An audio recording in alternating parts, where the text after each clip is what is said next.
You're listening to Artistic Finance, show 119.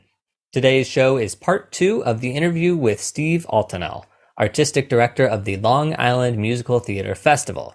Today we discuss rooting for the underdog, the Real Housewives of New Jersey, payment schedules for public school salaries, raising money for producing a musical festival, and getting Stephen Schwartz, Alice Ripley, and Rema Webb to teach masterclasses and perform for the LIMTF Festival. There are no outtakes from today's episode. However, there is an early release of next week's episode with multidisciplinary designer Amy D. Lux. We have a great conversation about finance for freelancers and finding financial stability. Now, patrons already have access to that episode on their private podcast feed. If you're one of those 28 Patreon producers, thank you very much. And if you want to become a producer and access that early release and all the previous bonus content, please join up at patreon.com/artisticfinance. And now, without further ado, let's get to the show.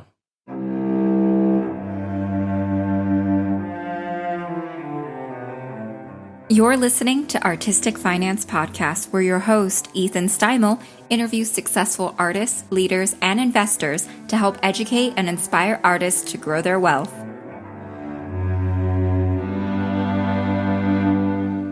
One more question about this festival, which is the fundraising. So this is a completely separate organization from your high school. It's not sponsored through the high school. It's sponsored through you and your organization. How does it work financially? Because I know the students pay a fee to attend this or be in the production, but I know that that's not enough money to pay for the production because you hire. Oh, I gotta say this. Something that sets your festival apart from any other high school that sort of does this extra productions is that you have a full orchestra. And I cannot let that go because that is mind-blowing to me because your orchestra is like the best one of like the shows I do. Anyway, it's really impressive. So you pay full orchestra, you pay a sound designer, you pay a lighting designer, you bring in a director, a choreographer. It's a lot of money. And so I'm just curious, how do you pay for it all?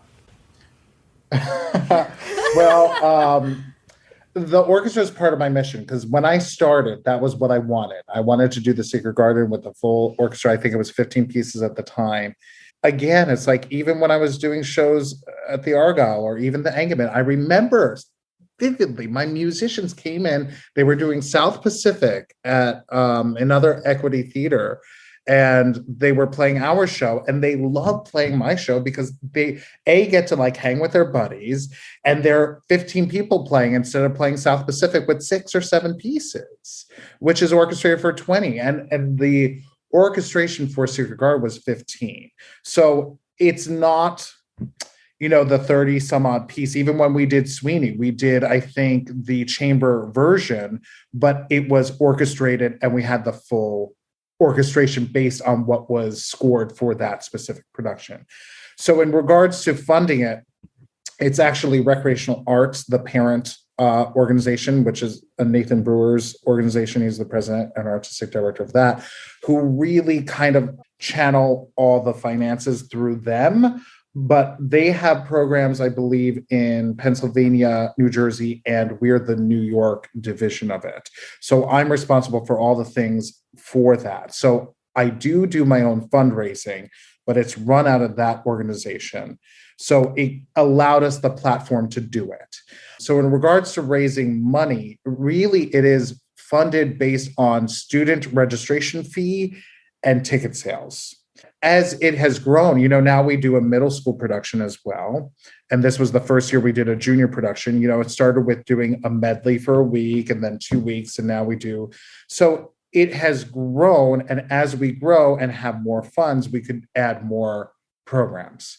We have done a couple of fundraisers, Valentine's Day, and it was $100 a plate. People came in for dinner and we had a few kids sing a song.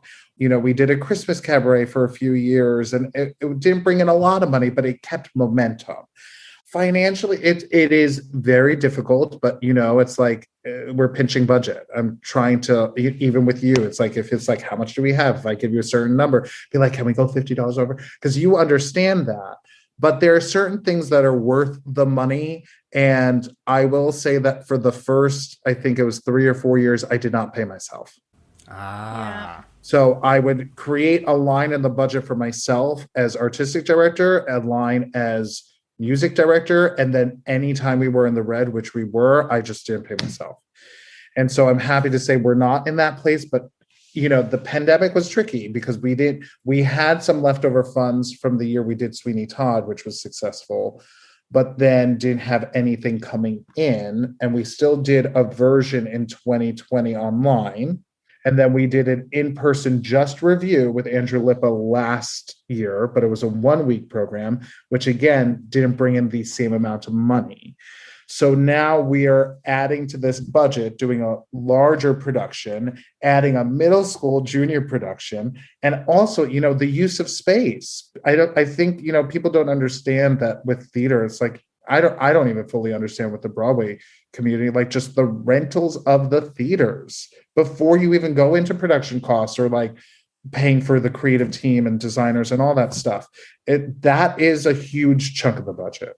I'm a part of a lot of like small scale shows here, and like the cheapest theater you can find to rent here in New York City is like $7,000 a week, and that's like the cheapest, like little hole in the wall, little tiny space, and it just has to be that way because of how real estate is and how the stuff is.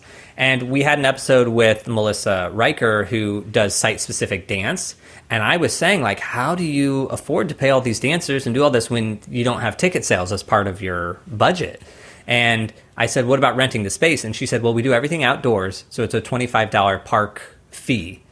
But she's like, if we had to go inside, we just couldn't do it because just the rent for even a basic place is so much. And it's hard, justifying the registration fee, even though the registration fee we charge doesn't even cover the costs. But comparatively, I don't know how much people know about Long Island theater. It is saturated. There is a theater company or a community program in almost every town. And I hear of a new one literally every week. I hear, oh, there's another one. I'm not saying that they're all wonderful or not. They're just a lot to choose from. And it is much easier to go to something that is down the road than driving 30 minutes and paying, 3 times the amount.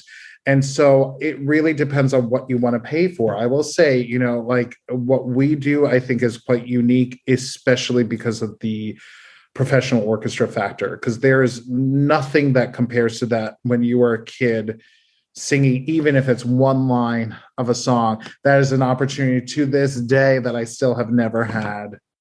Singing like a solo line by myself where like I was like in charge. And I really do encourage my cast members who have solos in those moments to take the lead and initiative, be like, I will follow you as long as I know where you're going with this, and to really lead a ballad like that, it's kind of cool. Well, it's super cool because I see you interacting with the students and practicing, and you do the same thing Nathan Brewer does, is you bring the rehearsal to a halt. You stop the orchestra and you say, look, we're following you with tempo, or you're going too fast, or you say, all right, the student, you have to be consistent with, like, because we have this orchestra and we're here to support you and be part of it, but you have to work with us. And I'm not a performer, but I can imagine if I were on stage as a performer and you, the musical director, are saying, look, we're here for you and with you, work with us. We're all part of a team. I think that's an experience that is so amazing for those students. And another thing I love to do for the festival is I love like watching opening or watching one of the rehearsals and closing my eyes because that orchestra is so amazing. Like I love just sitting there and like listening to the overture or listening to this. So I feel like in all your advertisement, you need to say with full orchestra at the bottom. Back to that woman who heard the can orchestra. A lot of people don't know the difference unless they experience it. Seeing is believing. Once kids actually see what we do in person, then they really get it. Like I'm thinking for people like my parents, if I said, okay, I want to do this program and it's $2,000 but there's one down the road and I could do it at the local church and it's like $250 and I don't need to drive you. How do you explain that to a parent? Like, it really caters itself to the kids who are really serious about it. And I think that also you're not going to pay that kind of money if you don't want to invest in it.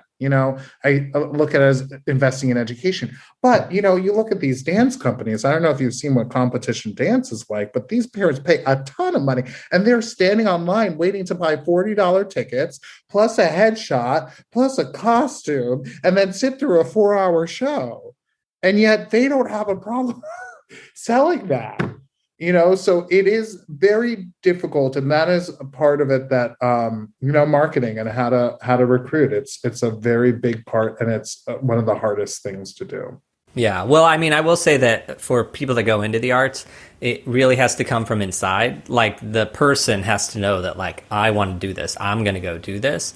And like you said, I think the people that do will find a way to get to your program versus another program. And big picture, you guys do have students that go on and become professional actors. I don't know what the statistics are. Like, I've never really done it, but I'm very proud of. We had a Jimmy Award winner in 2019. Her name is Ekele Kegbu, and she started with us when she was like in ninth grade, and went through the program and then auditioned. Now she's studying at NYU, and I'm sure she's going to do amazing things. And we have a local regional award called the Roger Reese Award. And I think like one year, like 2/3 of our cast were nominees.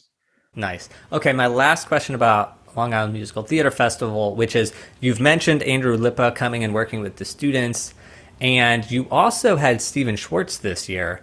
How do you get those people to come? Yeah. We had him set up for 2020, actually. And I wasn't sure it was going to happen, but then it was going to happen. And then, we weren't sure about numbers and if we were even going to be able to run. But I was like, you know what? We have Stephen Schwartz. I can't let this fail. I'm going to find a way to make this happen. And the truth is, over the years, I definitely dropped names, and I'm not ashamed of it. It's all about who you know. So I'd be like, hey, Ethan Steinmel, by the way, I need a director. Just so you know, we will have Stephen Schwartz here. I'm telling you, like, there's so many people who will wake up and pay attention when you're working with this caliber of person. But really, it came down the line from first a director, then it was like Greg Barnes and Beth Level, then Liz Calloway, and then like Heidi Blickenstaff. And then as I accumulated this roster of Broadway talent, then it's like, okay, and even when I was talking to Heidi once, she was like, I'd be like, hey, Liz, you did this thing. What was that like? Because, a lot of them can just be like, is this worth my time? It's either that or it's money. But the truth is, nobody's doing this for the money. Yeah. Unless we're paying the artist and I will tell you, Ethan, I have reached out through one agent specifically. I've asked for so many different artists, and they'll be like, oh, thank you so much for thinking of her, but she's not available. And I'd be like, okay, what's it going to take? Because this is now the 5th time I've asked. And truthfully, they're like, these artists are not going to look at it for less than 10 grand to do something like this. And that's not out of the question if you have that kind of household name.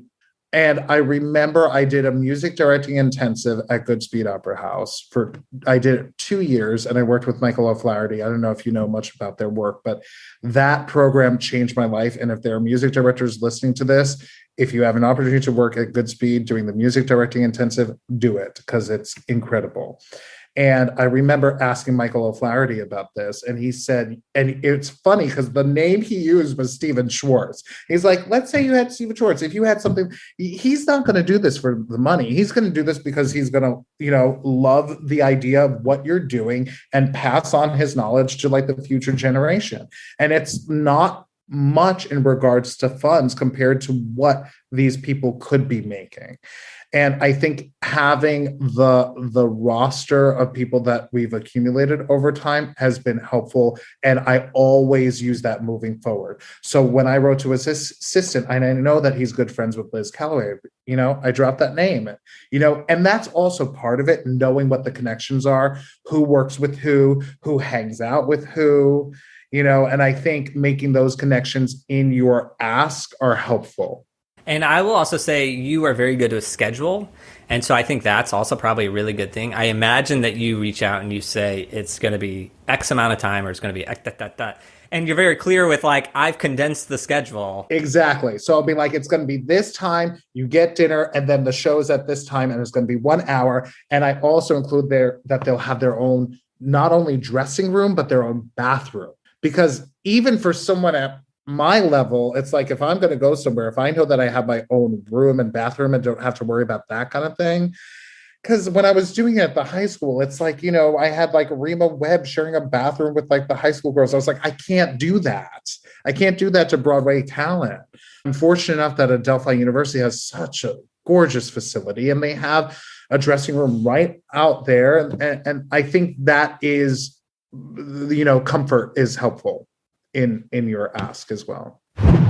Interrupting the interview to mention our live episode at the LDI conference in Las Vegas on November 18th. We are partnering with AYRTON Lighting to host a panel of lighting designers discussing the finances of freelance careers. The panel is made up of architainment and controls designer Amy D. Lux, Broadway designer Jen Schriever, and lighting guru Marcia Stern. Now, I would love to see you there on November 18th at 11:30 a.m. And even if you don't work in the entertainment industry, you are invited to this recording. You do need a pass to the conference, but it just so happens that I have a way to get you in for free. Visit LDIShow.com, click on registration, and use code PODCAST22 for a free exhibit hall pass. Now that's going to get you into the show floor and some of the free sessions, one of which is our live recording. This year, AYRTON is sponsoring Women in Lighting, which is a network and community of women and allies across all areas of the lighting industry. There are representatives from almost every country in the world that are forming meetups throughout the year. At LDI, the Women in Lighting session is going to be in the afternoon following our recording. So that's going to be at 3:30 p.m. and I will be in attendance. Now afterwards, there's a happy hour sponsored by AYRTON, so we'll have time to hang out and say hello. We've coordinated all of this with Jean from AYRTON and AYRTON's Women in Lighting representative Linnea, who sent us this audio. AYRTON design and manufacture innovative LED and laser source moving lights for indoor and outdoor applications in concert touring, theater, studio, installation, and architecture. AYRTON is a proud sponsor of the international support and networking project Women in Lighting. AYRTON's primary aim is to raise awareness of and expand the network across the entertainment lighting industry. Go to womeninlighting.com and sign up for the entertainment newsletter to learn more. Male supporters are welcome. AYRTON is exclusively distributed by ACT Entertainment in North America. And now, back to the show. I wonder if we can talk just a little bit of a side story about a financial thing, and that is that you bought your apartment. And I know you have a full-time job, and you do this wallpaper, isn't it? Gorgeous. Let's talk about this wallpaper for 1 second. So you got this apartment, and you said, Ethan, can you come help me install? I got these Turkish lights, Can you come help me pick out where to put them and put them up and all that? So I did, and you're raving about your wallpaper. You're like, oh, I'm getting this wallpaper. The wallpaper's coming. And we're like, nobody we know uses wallpaper. And then I remember my friend Sky, who helped me put things together and helped me design things.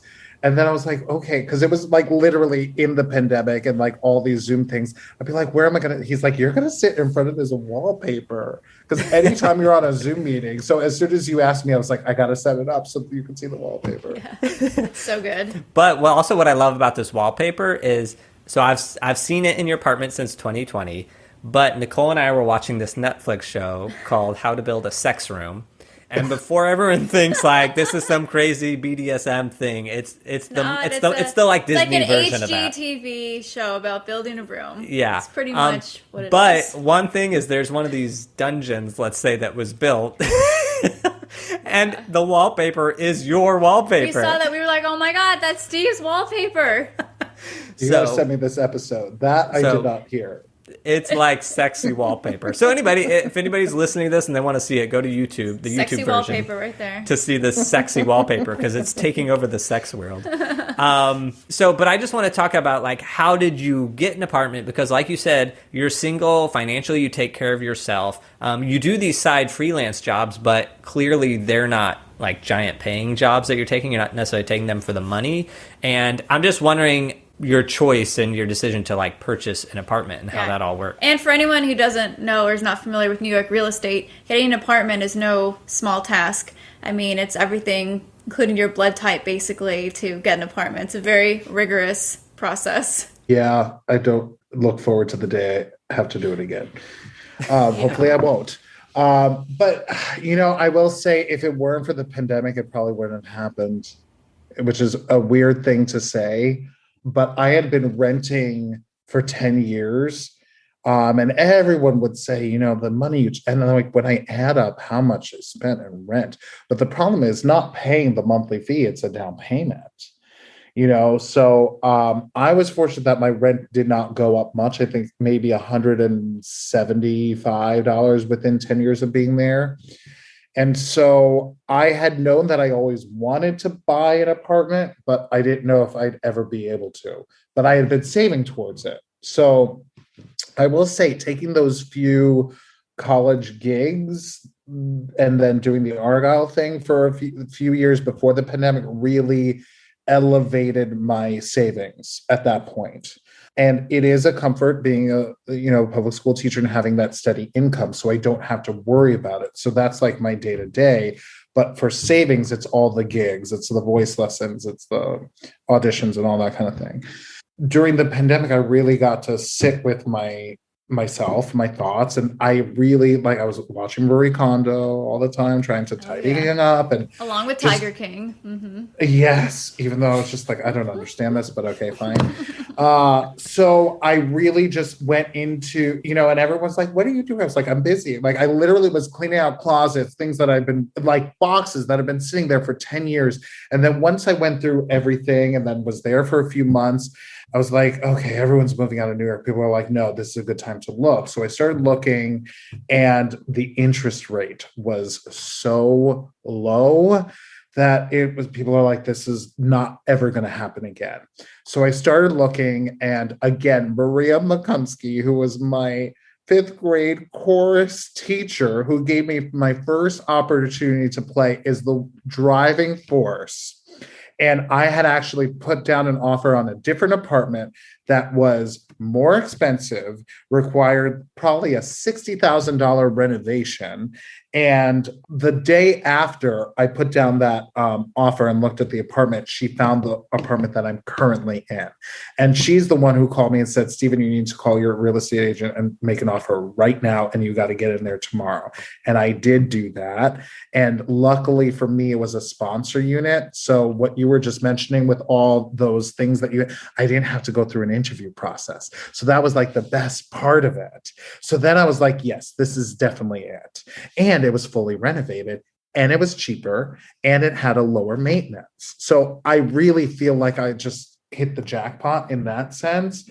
But, I worked really hard for 15 years, doing 14 to 16-hour days. I mean, I did 2 high school musicals a year for 10 years while teaching privately and getting my graduate degree, my master's in music education to keep my certification, and teaching high school, a full program. So I worked really hard. And then I saved, but I didn't deprive myself of things I wanted to do. So once I hit 30, I was tired of waiting for a significant other or my friends to be able to go on vacation. So I just started taking vacations by myself. I was like, what? I have a friend working in Madrid. I'm going to go to Madrid and visit him, go see him perform, and spend a week there.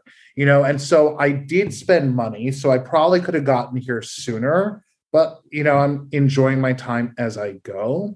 So yeah, I worked hard, but now I'm, have to rebuild those funds because it's depleted. Yeah. And I'm just curious, maintenance, how much is your maintenance? Because you said it was lower. Yeah, my maintenance is, and that was the other thing that everyone told me, because the maintenance will always get higher. My maintenance was about $600. Oh, Wow. that's it. That's low. And then I also have a studio, but it's a junior 1-bedroom. It's converted. So the maintenance is lower on that and it's a lower floor, but I also pay for parking, which is $200. So it comes out to $800 a month just for that. Got it. Yeah. And then the mortgage is separate and all that. Wow. Okay. All right. Well, just very cool. I'm very excited about congratulations. Yeah. Congrats. Thank you. You're welcome anytime. And the last thing I want to mention or bring up is that you're a TV star too. Which I didn't know at the time, but I watched it on YouTube. Yeah. That was also Nathan Brewer, I think. What did you watch on YouTube? I watched you on The Real Housewives. On YouTube? Or on somewhere. I didn't watch it on TV. Somebody posted a clip somewhere, like a throwback. Oh, God. Like, I don't even know about this. He's a star. It's funny. No, I don't. Okay. No, I don't know anything about it. Nicole has gotten into all the Housewives shows, so she watches. I watched it before I even knew there was any. Yeah, before she even knew that. In fact, when she found out that your sister was a housewife, she was like, "Ethan, why did you not tell me this?" And I was like, "I didn't think it was relevant. I didn't think it mattered." Cool fact. She was very upset. You know, in regards to my career, it really is. But we did do a fundraiser that got to be aired on the show. And I'm grateful for that opportunity. And we had Caroline Bowman sing the lead in a song written by Adam Guan.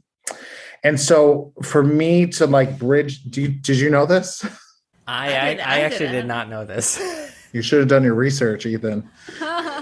So it was a song called Give It a Voice, and we did it at a fundraiser at Tao in New York City. So for those of you who don't know, it's a very fancy restaurant. And I had my students perform, and it was tricky because Bravo wouldn't allow us to perform something because of all the licensing rights or whatever. And so Nathan was the one who worked on a show at Lincoln Center where this song was written for Audra McDonald, said that would be the perfect song, and connected me with Adam. And then I asked him for permission to use it, and he did give us permission. So we had Caroline Bowman come in to sing the lead, and my kids sang and I played. And so because it was an original song and we had the permission from the composer, they were able to use a piece of that in the show. And there have been a few families who have reached out to me and be like, "How did you hear about us?" They're like, "We were watching this TV show." And I'm like, "Oh, awesome." So that gets you some recognition. And then when the pandemic hit, I don't know why or how, I just needed a project. And I was like, we were planning a fundraiser, but then couldn't do it. Again, I'm just like having flash, like when you do things and you're like, how the heck did I do that? I created a virtual chorus because that was like kind of the thing that everyone was doing with Give It a Voice. So I reached out to Caroline, but this time I had my musicians take part as well. So when we did it as the fundraiser, it was just me at the piano, but my musicians volunteered their time. So I created actually, Craig helped me do this, create a guiding track for everybody that was going to be what everyone recorded to, with different like tempo changes and all of that. I created a chart for Caroline with her notes, then a chart for the students with their notes. And then I also wanted to include the staff. So in it is me, Vanessa DeConti, who's my general manager, Nathan, Meg, and even some of our college friends who have helped us out through the years. So in this video, you see like everything layered together. And I had my videographer put it together. And I'm telling you, that process was like putting together a musical production. It took me 2 months to do it, between April, I think we started April, and then May, I think maybe the first week of June is when we premiered it. And it's like a 6-minute virtual chorus. And then I reached out to Adam and asked him to create a video introducing the piece. So you could go to YouTube right now and type it, Give It a Voice, Long Island Musical Theater Festival, or as you say, LIMTF. Thanks to you, we call it LIMTF. All the kids call it LIMTF. LIMTF stands for Long Island Musical Theater Festival. Yes, it's a long name, but that's what it is. And, it's funny because Nathan mentioned to me just a couple of weeks ago, he's like, when's the last time you watched that? I was like, it's been a while. He's like, it's very emotional and it's very good. I was like, and that's high praise coming from him. Yes. And so watching that, I do get emotional because it's kind of like a recap of this moment in time of these kids who grew up through the program. And now it's kind of like, there's like a new generation now after that. So yeah, and it was the show that gave me the opportunity to even have the song, to even use it in that moment. And I just took it and put it in a different arrangement. That's amazing. I'm so happy because also when I think Real Housewives, I don't think musical theater. You think of flipping tables, Nobody does. Nobody does. So I was so grateful to my sister to have had the opportunity to showcase, not just being on the show because I'm her brother, but to highlight what I do professionally. Yeah. Wow. I love it. Great awareness. All right. Taking a break from the episode to mention our Patreon page. Now, the perks of being a patron are that you get a private podcast feed, which includes the early release of next week's episode with multidisciplinary designer Amy D. Lux. Now, we have a great conversation about finance for freelancers and finding financial stability. In addition to early access to next week's episode, you, the patrons, are supporting our mission to improve the finances of freelancers. We provide an answer to any financial question without anyone fearing shame, stigma, or guilt, and we're getting artists to invest for themselves and their future. We do that by providing this show for free, and that is thanks to you, the patrons, who are helping cover some of our running costs. If you're listening and you'd like to jump in and help us continue this work, please sign up at patreon.com/artisticfinance. Also, I want to take a minute to mention ACT Entertainment. ACT is the sole rep for AYRTON in North America, and they're going to be showcasing the AYRTON gear at LDI and are coordinating the Women in Lighting session. We're working with Ryan from ACT Entertainment, who sent us this message. ACT Entertainment is proud to support AYRTON's goal to raise awareness of the Women in Lighting organization and expand their global network across the entertainment lighting industry. Please visit us at our LDI booth number 1223 to pick up a free drink ticket for the Women in Lighting reception we are hosting at the LDI Circle Bar from 5 to 6 p.m. immediately after the Women in Lighting panel. See you there. We could not have asked for better partners for LDI, so I can't wait to see AYRTON, ACT Entertainment, Women in Lighting, and you at LDI November 18th, 11:30 a.m. And now, back to the show. Do you have any financial advice or maybe just advice to somebody that wants to go into musical theater? Maybe they're not supportive, their family's not supportive, and or maybe they're worried about their finances. Because I feel like you've done it with a very stable financial life in a way. Like you've found a way for that to happen. I don't know that would happen if I wasn't a public school teacher. I really think it is I love it. And there are things that I feel like I want to do that I don't have the opportunity to do because I have this other thing, but that's with any gig, And so I also worked really hard throughout the years to build my skills simultaneously. And I think, and I say this, although my students don't realize it, my administrators don't realize it, but everything that I do outside of the teaching job makes me better at the teaching job. Mm-hmm. Yeah. I'm a much more effective teacher and musician, and I know how to get to them quicker because of all the other experiences. So it's the real world experience.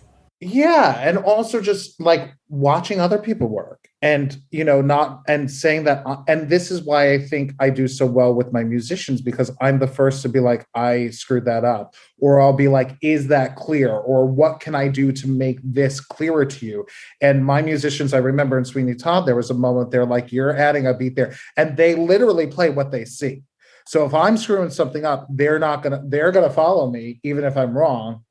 But they're also not, they're awesome. They're the kinds of people who will be like, in that measure, you're adding this. And I will always be upfront about my own mistakes. And so I think being willing to learn from other people and not be cocky about it is, sometimes harder than others, depending on who you're working with and the personalities, but you got to take different kinds of jobs. I also worked with, summer theater camps with elementary kids, like literally doing choreography in the back with, it's too darn hot and things like that. So like having all of those experiences. Whoa. Was that the Adventures of Tom Sawyer that you just did? No, I know you want to do Big River. I want to do Big River. No, too. But I'm talking about Tom Sawyer, not Huckleberry Finn. Oh. It's too darn hot. No, that's Kiss Me Kate. Oh, Kiss Me Kate. All right. But it was one of the things we did it was one of the songs we did with the kids. So, I mean, I'm fortunate that I had the teaching thing, and I equally loved going into education and theater simultaneously. Like there was never a point where I didn't want to go into education. But as a teacher, you start out a certain salary because there are salary rates based on the districts. And so every year you climb up a step.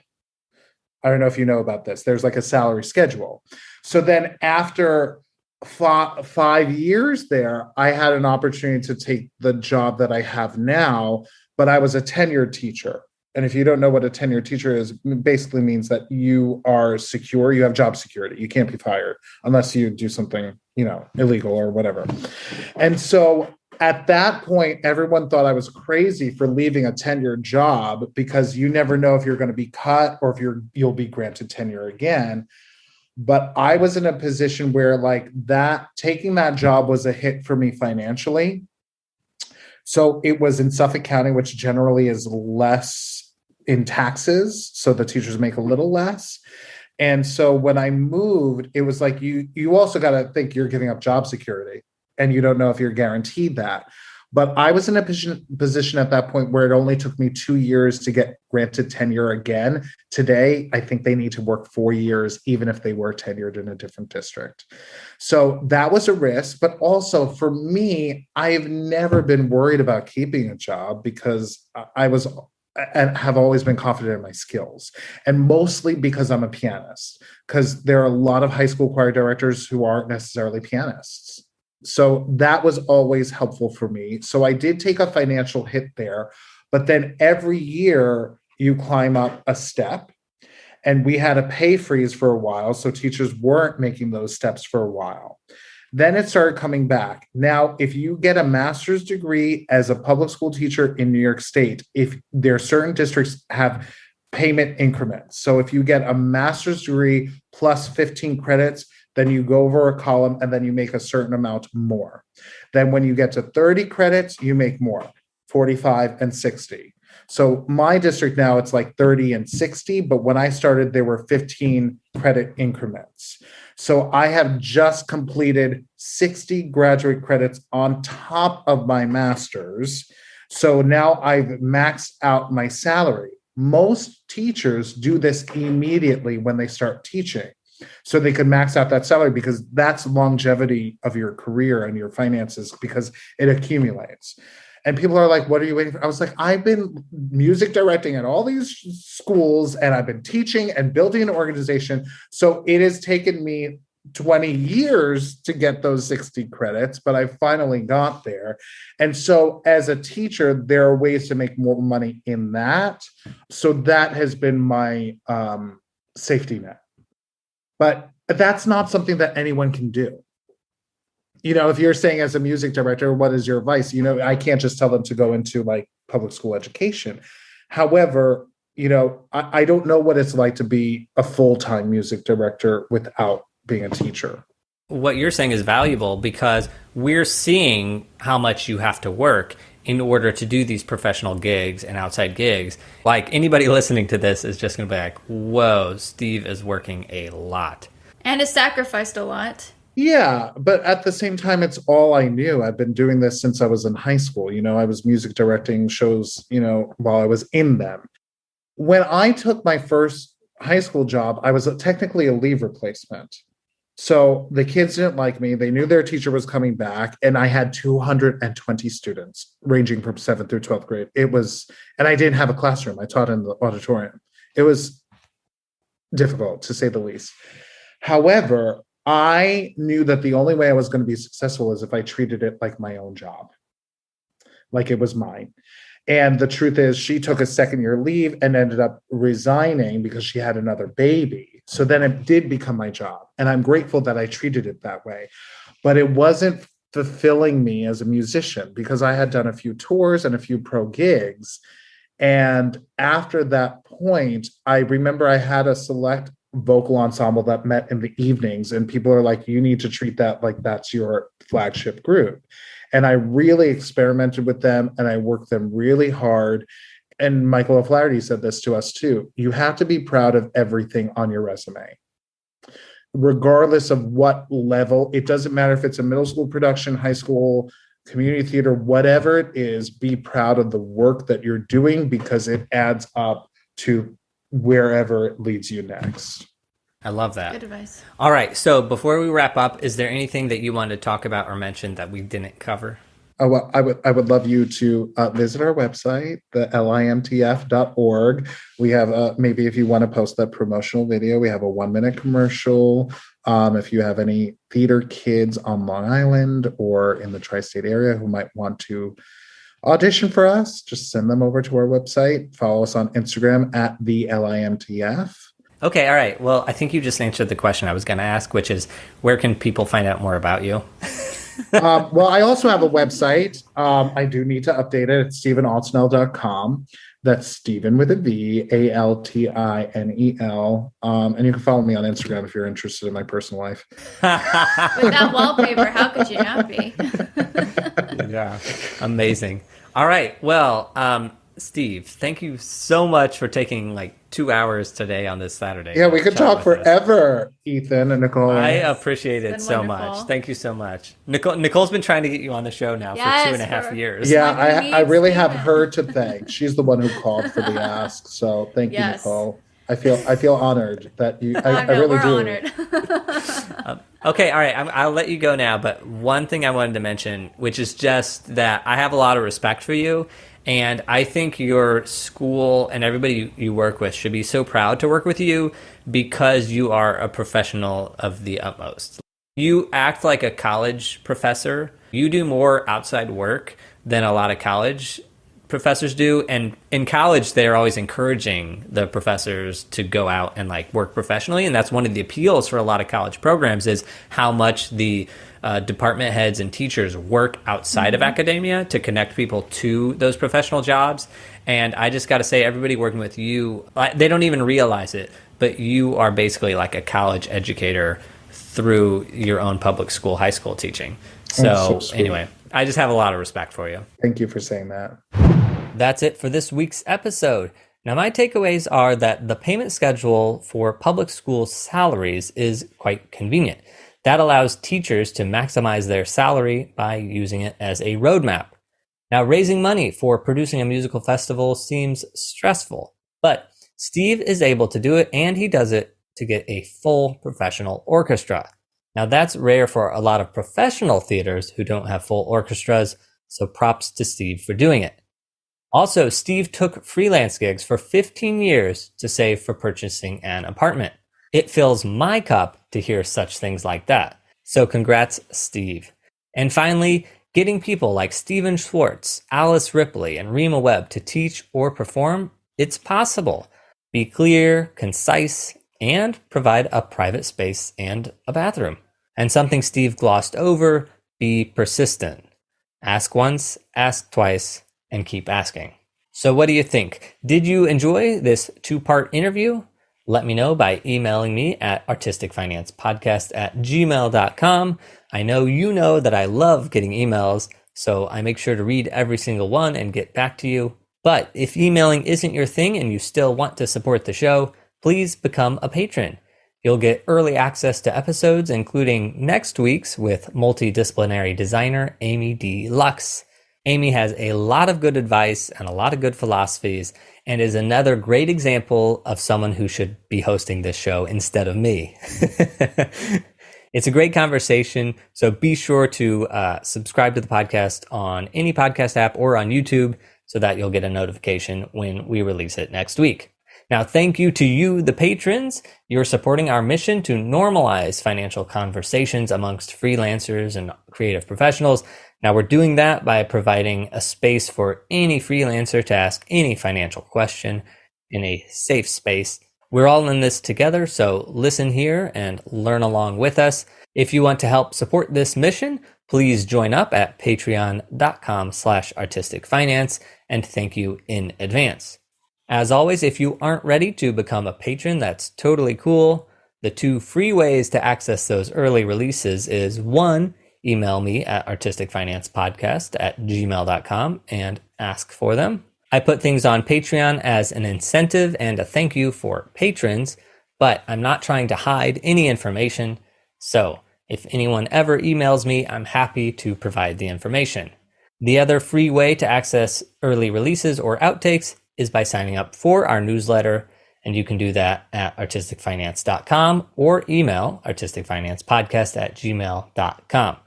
The newsletter comes out once a month, and it's a recap of all of our episodes. Now that's it for today. Until next time, break a leg.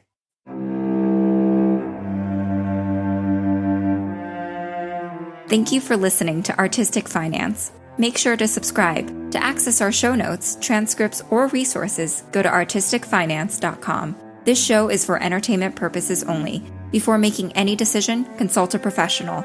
This show is copyrighted by Artistic Finance. Written permission must be granted before syndication or rebroadcasting.